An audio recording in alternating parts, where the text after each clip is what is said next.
So the crossroad junction controlled by the traffic light.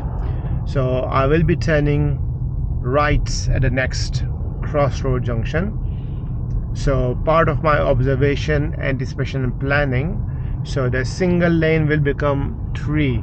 So I need to make sure that I choose the lane correctly. So I can see the left lane is for the left turning, the arrows center for going straight, and the right for going right. Now I'm going to wait until I pass this final right turning. Now I check my center in the right mirror, signal to the right.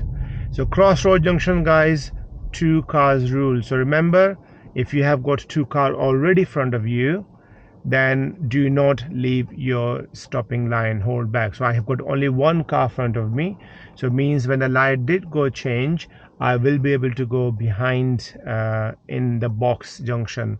But if there would have been the 2 cars, I would not go and leave my stopping line. So when the light goes amber, it's very important to quick do your safety checks. It's very good while you're sitting here. Is a good idea to look the road you're turning into, so assess your surroundings as well.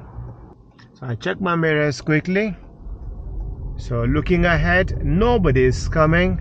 I don't need to cut the corner. I can see the green filter arrow light, but when I'm turning, I'm going to be turning, there's a pedestrian there, I'm going to turn into my road and check my mirrors, and then gradually build up my speed to 30 or 28, 29.